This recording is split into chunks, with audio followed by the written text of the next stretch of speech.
మరి సెక్రటరీ గారికి, ప్రెసిడెంట్ గారికి కూడా ఈ సమయం ఇచ్చినందుకు ప్రభునామన వందనాలు. వచ్చిన మీకందరికీ ప్రభునామన వందనాలు తెలియజేస్తున్నాను. ప్రార్థించుకుందామండి. స్తుతులకు పాత్రుడా గొప్ప తండ్రి, స్తోత్రం స్తోత్రం స్తోత్రం తండ్రి. మీకే వేలాది వేల స్తోత్రాలు తండ్రి. ఉదయకాల సమయం నుంచి ఇంతవరకు మమ్మల్ని కాచి సంరక్షించిన దేవా, మీకే స్తుతులు స్తోత్రాలు వందనాలు తండ్రి. తండ్రి ప్రభువా, మీ రెక్కల చాటును మమ్మల్ని భద్రపరిచిన దేవా, మీకే వేలాది వేల వందనాలు తండ్రి. ప్రభువా, గడిచిన దినమంతా తండ్రి మీ కృపతో మమ్మల్ని కాచి సంరక్షించిన దేవా, మీకే స్తుతులు స్తోత్రాలు వందనాలు తండ్రి. ప్రభువా నాయనా, ఇప్పుడు చెప్పబో వాక్యం ద్వారా మాతో మాట్లాడు తండ్రి. ప్రభువా, మాట్లాడుతున్న విధానాన్ని బట్టి స్తుతులు స్తోత్రాలు వందనాలు తండ్రి. తండ్రి ప్రభువా, మాతో మాట్లాడు తండ్రి. ప్రభువా, పరలోక ఆనందం పొందుటకు మాకు సహాయం చేస్తున్న స్తుతులు స్తోత్రాలు వందనాలు తండ్రి. మీ కృప మా మీద దయచేయి మేము వేడుకొంచుంటున్నాం ప్రభువా నాయనా. ప్రభువా, మీకే స్తోత్రాలు తండ్రి. ప్రభువా, వాక్యం చెప్పబోతుండగా తండ్రి దుష్టుడు మాకు ఏ ఆటంకము కలగకుండా తండ్రి మీరే ముందుండి నడిపించమని వేడుకొంచుంటున్నాను తండ్రి. చేరిన బిడ్డలందరినీ కాపాడమని వేడుకొంచుంటున్నాను తండ్రి. రావాల్సిన బిడ్డలు సకాలంలో వచ్చులాగున కృప చూపమని వేడుకొంచుంటున్నా తండ్రి. ప్రభువా, మీ కృప చూపమని వేడుకొంచుంటున్నా తండ్రి. అలాగే 7 మాటలు పలుకుతున్న బిడ్డలతో ప్రతి బిడ్డతోనూ ప్రభువా నాయన మీరు ఉండి మీ నోటి బూరగా వాడుకొనమని వేడుకొంచుంటున్నా తండ్రి. ప్రభువా నాయన యేసయ్యా, మీకే స్తోత్రాలయ్యా. ఈ కొద్ది నపంలో యేసయ్య దివ్యనామం పేట వేడుకొంచుంటున్నాను తండ్రి. ఆమేన్. మొదటి మాట శిలువలో ప్రభువారు పలికిన మాట లూకా 23:34. తండ్రి, వీరేమి చేయుచున్నారో వీరు ఎరగరు గనక వీరిని క్షమించమని చెప్పెను. అవును, ప్రభు మరి మొట్టమొదటిగా మాట్లాడిన మాట మనకు తెలిసినంత వరకు మరి క్షమించుట అనేది చాలా ఈ లోకంలో చాలా కష్టమైన పని. చాలామంది క్షమించలేరు. మరి ప్రభువుల వారు మరి శిలువలో 7 మాటలు పలికినారు. మొదటి మాట లూకా 23:34. మరి యేసుక్రీస్తు ప్రభుల వారు మనల్ని క్షమించినారు. యేసుక్రీస్తు ప్రభుల వారు మన పాపముల నుండి ఆయన శిలవ శిక్షను మనం చేసిన పాపాలకు ఆయన శిలవ శిక్షను అనుభవించినారు. తన రక్తం ద్వారా మరి ప్రతి పాపమును మనల్ని పవిత్రులుగా చేసింది. అలాగే మరి ఆయన వచ్చిండేది మరి ఆయన మన పాపాలకు నెరవేర్చుటకే ఆయన వచ్చినారు. లేఖనాలు నెరవేర్చుటకే మరి ఈ లోకమునకు వచ్చినారు. మనం చేసిన ప్రతి పాపం నుండి విడిపించుటకు ఆయన మన పాపముల నిమిత్తము శిలవ శిక్షను అనుభవించి శిలవలో మరణించినారు. సమాధిని గెలిచి 3వ దినమున లేచిన తండ్రి. ప్రభువా నాయన, ఆయన మృత్యుంజయుడు. ప్రభువా, మీకే స్తోత్రాలు వందనాలు తండ్రి. ప్రభువా నాయన, స్తోత్రం స్తోత్రం తండ్రి. ప్రభువా, మరి ఆయన మరి మన పాపాల కోసము శిలువ మానుపై వేలాడుతూ మరి మరి ఆయనను మరి ఆయనతో తిరిగిన ప్రజలే ఆయనను వెంబడి ఒక్కరు కూడా లేరు. మరి ఆయనతో లేకుండగా మరి ఆయన ఒంటరిగా మరి మిగతా జనాంగము అన్య జనాంగం ద్వారా మరి ఆయన శిలవ మరణానికి తీసుకెళ్తున్నప్పుడు గెత్సేమని తోటలో నుంచి మరి ప్రభుల వారు శ్రమల గుండా వెళ్ళుచున్నప్పుడు శిలవలో మరి ఆయన చెమట రక్తం గార్చున్నప్పుడు కొట్టినారు, ఉమ్ము వేసినారు. అలాంటి పరిస్థితుల్లో మరి ప్రార్థన చేస్తాం. మొట్టమొదట ప్రార్థన చేస్తున్నాడు. అంత కష్టపెట్టిన బిడ్డలతో వాళ్ళతో అన్యులతో కూడా మరి ప్రభువా నాయన, వీరు తండ్రి వీరేం చేయుచున్నారో వీరు ఎరగరు అని ఎంత దీనాతి దీనంగా ప్రార్థిస్తున్నాడు ఆయన. మరి ఆ ప్రార్థనకు చూడండి, యేసు మొట్టమొదటి మాట ఈ లోకంలో క్షమాపణ అదే మాట. మరి వీరేమి చేయుచున్నారో వీరెరుగరు, వీరిని క్షమించమని తండ్రి వేడుకుంటున్నారు. మొట్టమొదటి చేసిన ప్రార్థన కూడా అదే ఆయన. మరి ఏమి చేసినప్పటికీ మరి ఆయన ఎంత చేసినారు, మరి ఆయనను ఉమ్మి వేసినారు, అవమానపరిచినారు, మరి ఆయనను కొట్టినారు, సిలువ వేయమని కేకలు వేసినారు. మరి ఆయనతో కూడా అంతవరకు ఆయనతో ఉండిన ప్రజలే మరి అన్ని మేళ్ళు పొందిన ప్రజలు కూడా ఆయనను సిలువ వేయమనే కేకలు వేసినారు. మరి ఒక్క శిష్యుడు కూడా మరి అక్కడ లేరు ఆయనతో సిలువ వేసినప్పుడు. మరి ఆయన అదంతా చూస్తూనే ఉన్నాడు. ఆయనకు తెలుసు ఈ లోకంలో వచ్చిండేదే ఆయన మనుషుల పాపం నుండి విడిపించుటకు కదా. ఇదిగో లోకము పాపం మోసుకొని పో దేవుని గొర్రెపిల్ల అని చెప్పి యోహాను కూడా యేసు ప్రభుల వారి కోసమే ఈ లోకానికి వచ్చినారు. యేసు అనగా రక్షకుడు. ఆ రక్షకుడు దైవమైన యేసయ్య. వీరి క్షమించమని ప్రార్థించుతున్నారు. యేసయ్య ద్వారా మనము ప్రతి పాపం నుండి క్షమించబడినాం. మరి మనం కూడా ఇతరులను క్షమించగలిగి కలగాలి. ఈ భూమి మీద చాలామంది మరి క్షమించే గుణం ఉండదండి, ఎవ్వరికి కానీ ఉండదు. ఎట్లాంటి మనుషులంటే మరి వాళ్ళు మరి క్షమించే గుణము ఎలాంటి వారికి ఉంటుందంటే మత్తయి 5:44 మనం చూసినట్లయితే,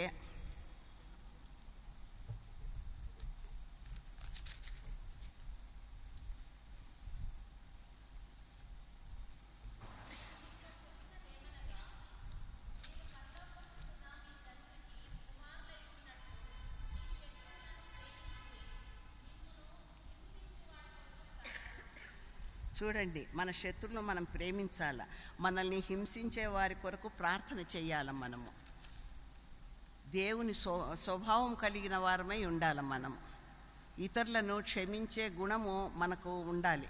మరి మనల్ని కష్టపెట్టిన వారిని, బాధించిన వారిని, అవమానపరిచిన వారిని దేవుని చిత్తం నెరిగిన వారు క్షమించగలరంట. వేరే వాళ్ళు క్షమించలేరు. దేవుని గుణం కలిగిన వారే ఒక మనిషి తప్పులను క్షమించగలరు. మరి అలాంటి మనసు మనకు ఉందా, మనం చూసుకోవాలండి. మరి దానికి మరి ఇతరులను క్షమిస్తారు. దేవుని స్వభావం కలిగిన వారే మరి ఆయన మనకు ఎవరైనా తప్పిదాలు చేసినా, పాపం చేసినా మనం క్షమించగలుగుతాము. అలాగే చూడండి, యోసేపు గురించి కొద్దిగా చూసుకుందాము. యోసేపు మరి అన్నల గురించి ఎంతో ప్రేమగా వెళ్ళినప్పుడు మరి అంతమంది అన్నలు కలిసి ఆయనను బానిసగా అమ్మివేసినారు. మరి అమ్మివేస్తే అది మరి వారికి అది దేవుని ఏర్పాటు. అది ముందే దేవుని ఏర్పాటు. మరి ఆ విధానం చాలా ఆయన క్షమించే గుణం చాలా అద్భుతము. మరి వీళ్ళు వచ్చినప్పుడు చూడండి, వారు కీడు చేయాలనుకున్నారు కానీ మేలు కొరకే. ఇతరులు మనల్ని ఎన్ని ఇబ్బందులు పెడతా ఉంటారో మనం తెలుసుకోవాలి. అంటే మొదటిగా దేవుని ఉద్దేశాన్ని తెలుసుకోవాలి. మన జీవితంలో ప్రజలు ఎందుకు ఇబ్బంది పెట్టినారు అని తెలుసుకోగలిగితే, మన మేలు కొరకే అని తెలుసుకోగలిగితే, మన కుటుంబ సభ్యులైనైతేనేమి, స్నేహితులనైతేనేమి, మనల్ని కష్టపెట్టిన వారిని నిందలేస్తూనే ఉంటారు. ఉట్టి పుణ్యానికి వాళ్ళకి ఇంకేమీ పని ఉండదు. మనము మంచిగా ఉన్నా నిందలేస్తారు, ఏం మాట్లాడినా నిందలేస్తారు. మరి ఒకరి మీద ఒకరికి చెప్పుకోవడాలు అవన్నీ చేస్తారు. కానీ క్షమించే గుణం ఒక్కరికి కూడా ఉండదు. సామాన్యంగా ఉంటుంది, క్షమించే గుణం ఉండదు అనేకి లేదు. దైవజనులకు, దేవుణ్ణి నమ్మిన బిడ్డలకు ప్రతి ఒక్కరికి క్షమించే గుణం ఉంటుంది. మరి అలా ఉండబట్టే చూడండి, ఒరిస్సా రాష్ట్రంలో మరి దైవజనుడైన గ్రహం స్టెన్ ఉన్నారు. మరి ఆయన సువార్త చేసి మరి పిల్లలతో విశ్రాంతి తీసుకున్న సమయంలో ఆ వ్యాన్నే తగలబెట్టేసినారు. తగలబెడితే ఆ మతోన్మాదులు, మరి ఆయన భార్య క్రీస్తు స్వభావం కలిగినది కాబట్టి అందరినీ క్షమించేసింది. ఆమె ఎవరిని దూషించలేదు, శపించలేదు. ఆమె సాక్ష్యాన్ని బట్టి ఆ గ్రామస్తులందరూ ప్రభువుని నమ్ముకున్నారు. మరి అలా ఉండాలి మన సాక్ష్యము. మనము ఇతరులకు మాదిరిగా ఉండాలి. కానీ మనము వారికి మనల్ని కోపం చేసుకునే వారిని, మరి వారిని కోపం పుట్టించేవారిగా మనం ఉండకూడదు. మన క్రియలను బట్టి కూడా చాలామంది మారుతారు.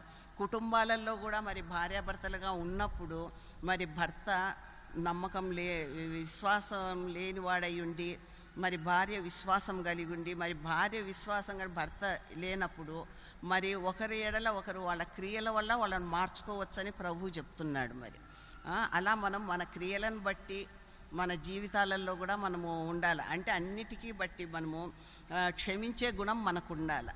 కుటుంబంలోనైతేనేమి, స్నేహితుల విషయంలోనైతేమి, బంధువర్గాలలోనైతేనేమి, ఎక్కడైనా కానీ మనం క్షమించే గుణం ఉండాలి.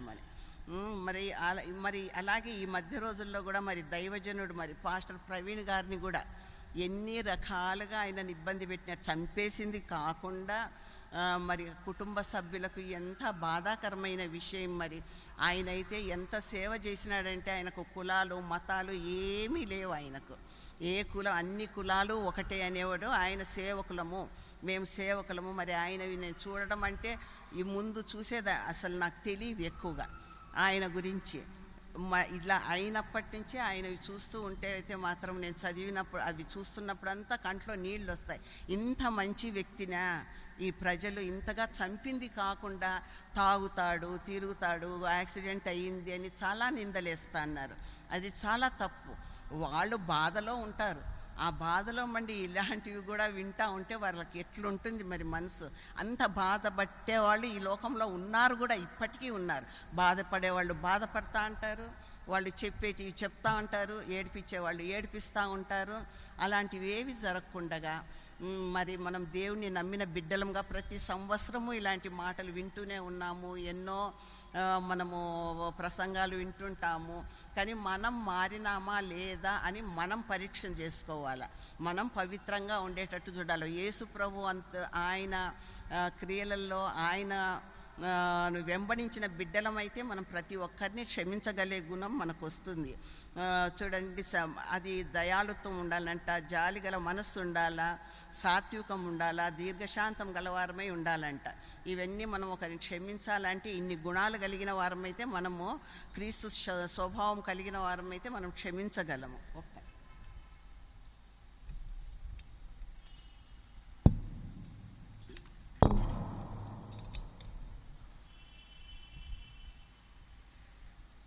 మరి దానికి బదులు మనము ప్రతీకారం తీర్చుకుంటుంటారండి. ఇంకా ఏమన్నా చేసినామంటే క్షమించే గుణం పక్కన పెట్టి వాళ్ళు మనల్ని ఇట్లన్నారు ఇట్లా అనకపోని ప్రతీకారం కక్షలు సాధిస్తూ ఉంటారు. అలాంటివి ఉండకూడదు. ఎఫెసీయులు 6:12 చదవండి.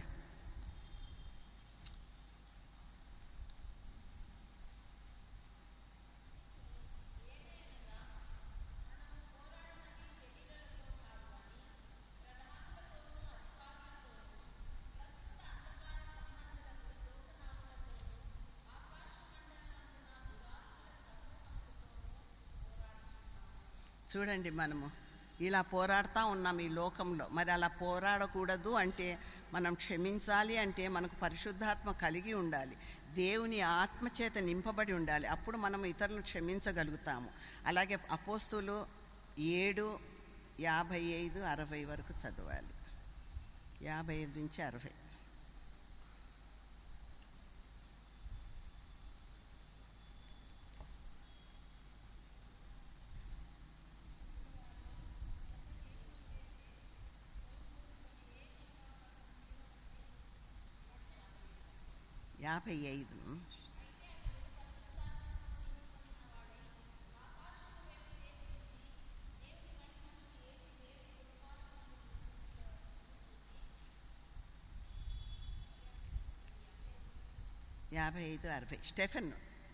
స్టెఫెన్ గురించి మా అపోస్తులు 7:55 నుంచి.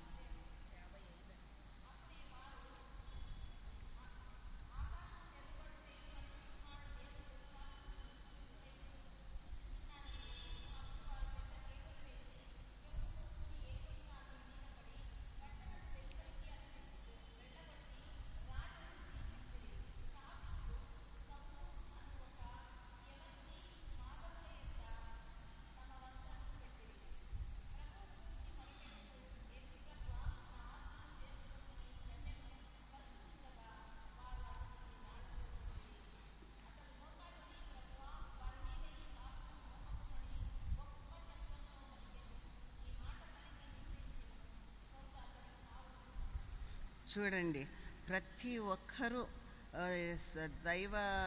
యేసు ప్రభు శిష్యులందరూ హతసాక్షులే అయినారండి. ప్రతి ఒక్కరు ఒక్కొక్క రకంగా హతసాక్షులు అయినారు. ఈయన కూడా, స్టెఫెన్ కూడా మరి హతసాక్షి అయినారు. మరి ఆయన చూడండి, మోకాళ్ళ నుండి స్టెఫెన్ రాళ్లతో కొట్టబడినప్పుడు అతడు మోకాళ్ళను ప్రభువా వారి మీద ఈ పాపం మోపకమని గొప్ప శబ్దంతో పలికినాడంట. సౌలు అతన్ని చావునకు సమ్మతించినాడంట.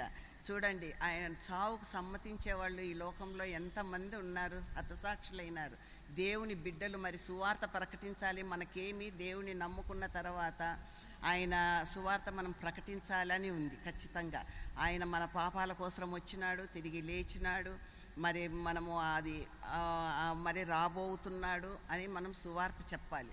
మరి సువార్త మనకు తెలిసింది కొద్దిగే, కానీ మహానుభావులు ఎన్నో చదివి, అన్ని హిందువులవి ముస్లిమ్స్వి అన్నీ చదివి, మన బైబిల్ కూడా చదివి నిజమైన దేవుడు ఈయననే అని తెలుసుకొని మరి ప్రకటిస్తున్నారు. మరి అలాంటి బిడ్డలను చంపుతా అన్నారు, చాలా చంపుతా అన్నారు. ఇప్పుడు మేము కూడా ఒకప్పుడు హిందువులం అయినప్పుడు మా నాన్నగారు మరి ఆయనకు సంస్కృతం వచ్చు, ఆయన బాగా చదువుకున్నవాడు, అన్నీ వచ్చు కాబట్టి ఆయన ఆ కాలంలో అన్నీ చదివినాడు. ఇట్లే ఇప్పుడు వీళ్ళు ఎట్లా చదువుతున్నారో మరి అట్లే పరిశీలన చేసుకొని, ఆయనకు 7 మంది పిల్లలం మేము. నేను ఒక కుమార్తెను, 6 మంది మగపిల్లలు నాన్నకు. మరి మేము బ్రాహ్మిన్స్, మహారాష్ట్ర బ్రాహ్మిన్స్ మేము. అయినప్పటికీ నాన్న నిజమైన దేవుణ్ణి తెలుసుకొని, మేము పిల్లలుగా ఉన్నప్పుడు మమ్మల్ని అంతా దగ్గర కూర్చొని పెట్టుకొని నిజమైన దేవుడు ఆయనకు కూడా ఇంకా సరిగ్గా తెలియని వయసులో విగ్రహారాధన మానివేసి ఒక గోడ మీద ఓం శాంతి ఓం శాంతి అని కూర్చొని పెట్టేది అంతే. ఆయన కొన్ని రోజులు అట్లా చేసినాడు. మళ్ళీ వచ్చిన తర్వాత అనంతపురంలో ఒక ఫ్రెండ్ ఉన్నాడు ఆయనకు. ఆయన నంద్యాలలో ఫ్రెండ్ అంట. ఒక 20 ఏళ్ల క్రితమే మా ఇంట్లో బైబిల్ ఉండింది. బైబిల్ ఉన్నప్పుడు మా నాన్న తీయలేదు, అది చదవలేదు. ఇంకా అన్నీ చదివినప్పుడు అది చదివి ఇంకా ఆయన కన్ఫ్యూజ్లో ఉండే సమయంలో అనంతపురం వచ్చినాం మేము 70లో. అనంతపురం వచ్చినప్పుడు మళ్ళీ ఆయన ఫ్రెండ్ కలిసినాడు. అప్పట్లో 20 ఏళ్ల క్రితము బైబిల్ ఇచ్చిన ఆయన మళ్ళీ కలిసినాడు. మళ్ళీ కలుసుకోవడము, మళ్ళీ అలా చేయడము, నిజమైన దేవుడు ఈయన అని తెలుసుకోవడము, అన్నీ ఆయనకు శ్లోకాలు వచ్చు, అన్నీ వచ్చు. దాంట్లో అర్థము హిందువులతో ఏముందో దీంట్లో కూడా ఇదే ఉంది, కానీ కొద్దిగా మార్పు ఉంది అన్నట్లు నిజమైన దేవుణ్ణి తెలుసుకున్నాడు. మేమంతా మా అన్నదమ్ముళ్ళలో కూడా ఇంకా 2-3 రక్షింపబడలేదు, మిగతా వాళ్ళంతా రక్షింపబడినారు. ఇంకా వాళ్ళ గురించి ప్రార్థనిస్తున్నాము. మరి వాళ్ళు కూడా నమ్ముకోవాలా. మరి వాళ్ళు అట్లే ఉన్నారు, హిందువుల్లాగానే ఉన్నారు. మరి నిజమైన దేవుడని అప్పుడు కూడా తెలుసుకొని చదివి, మనం బైబిల్ తప్ప ఇంకేం తెలియదు మనకు కొంతమందికి. ఇప్పుడు ఈయన హతసాక్షి అయిన ఆయన ప్రవీణ్ బ్రదరు, వీళ్ళందరూ ఎట్లాంటి వాళ్ళు అంటే బాగా చదివి ఇవి అన్ని పుస్తకాలు చదివి ఈయన గురించి వాదించేవాడు. మరి ఆ వాదింపులకు విసుక్కొని వాళ్ళు లాస్ట్కు చంపేసినారు. అట్లా ఎంతోమంది ఆయన సేవకులంతా హతసాక్షి అయిన వాళ్ళే. దాంట్లో ఈయన స్టెఫెన్ ఒక ఆయన. ప్రతి ఒక్కరు మరి దేవుని ఆత్మ మనలో ఉంటే, దేవుని ఆత్మలో మనం ఉంటే మాత్రం మనం క్షమించగలమంట. యేసు ముఖం చూడగలిగితే మనం ఇతరులను క్షమించగలిగే గుణం మనకు వస్తుంది. యేసు వైపు చూచిన వారందరూ ప్రేమ కలిగి జాలి కలిగి ఉంటారంట. కరుణ జాలి కలిగి. ఇప్పుడు కొంతమంది ఎట్లంటే ఒకరు ఏడుస్తా అంటే నవ్వుతూ ఉంటారు. అట్లా కాదు మన పద్ధతి. ఏడ్సే వాళ్ళతో ఏడ్చాలా, నవ్వే వాళ్ళతో నవ్వాలా. ఒకరు ఏడుస్తుంటే మనకి ఎట్లొస్తుంది? వాళ్ళు ఏడుస్తే మనకు సంతోషం ఎట్లా కలుగుతుంది? అది శాడిజం అంటారు. అట్లాంటి వాళ్ళే ఇప్పుడు చేసిండేది. ఇప్పుడు కూడా ఎంతమంది మనుషులను బాధిస్తూ ఉంటారు. అవన్నీ మానుకోవాలా. కరుణ జాలి కలిగిన వారమైతే మరి ఇతరులను క్షమించగలుగుతామంట. దావీదు చూడండి, దావీదు గురించి మనకు తెలిసిందే, సౌలు గురించి మనకు తెలుసు. సౌలు ఎన్నిసార్లు చంపాలనుకుంటాడు. దావీదు మరి ఆయనకు అవకాశం వచ్చినప్పుడు సౌలును చంపలేదు.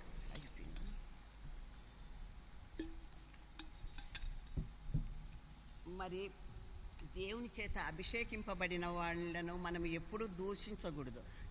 దావీదట్లా సౌలును క్షమించేసి చంపాలా అనుకున్నప్పుడు కూడా చంపలేకపోయినాడు ఆయన. అందుకు మనము దేవుని చేత అభిషేకింపబడిన వారిని, మన పాస్టర్లనైతేనేమి, మన సంఘాలలో ఉన్నటువంటి వారిని అయితే ఎవరిని మనం అనకూడదు. వ్యర్థంగా అన్నామంటే ఆ శాపము బాధించే మాటలు మనం మాట్లాడకూడదు. దేవుడు ప్రతి ఒక్కరిని చూస్తుంటాడు. మన హృదయాలోచనలన్నీ ఆయనకు తెలుసు. ఒకరిని మనం ఎప్పుడు తప్పు పట్టకూడదు. ఒకవైపు మనం ఒకరిని తప్పు చూపించినామంటే 4 ఏళ్ళు మన వైపు చూపిస్తుంది. తప్పులు ఎవరు చేయనోళ్ళు ఒక్కరు కూడా లేదు. ప్రతి ఒక్కరూ పాపం చేసిన వాళ్ళే. దేవుడే ఆయన క్షమించినప్పుడు మనం ఎంతటి వారం మనం క్షమించే గుణం మనకు ఉండాలి. అలాగే పేతురు 2 పేతురు 3:12 చదవండి.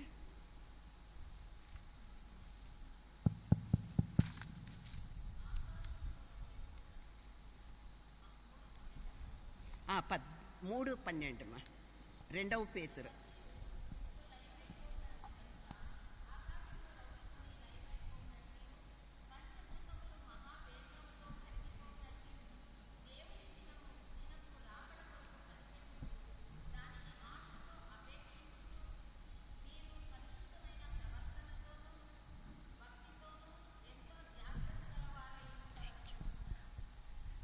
మరి చూడండి, మనం దేవుని రాకడ సమీపంగా ఉంది. మరి దాన్ని కనిపెట్టుచు ఆశతో అపేక్షించిన గలవారమై ఉండాలి. పరిశుద్ధమైన ప్రవర్తనతోనూ భక్తితోనూ ఎంతో జాగ్రత్త గలవారమై ఉండాలి. అయితే ప్రభు దినము తొందరలో రాబోతుంది. ఆయన దొంగవలే వస్తాడంట. మరి వచ్చినప్పుడు మనము సిద్ధపాటు కలిగి ఉండాలి. మనము దేవుని రాకడ కనిపెట్టుచుందాం. పరిశుద్ధమైన ప్రవర్తనతోనూ భక్తితోనూ జాగ్రత్త గలవారమై ఉందాం.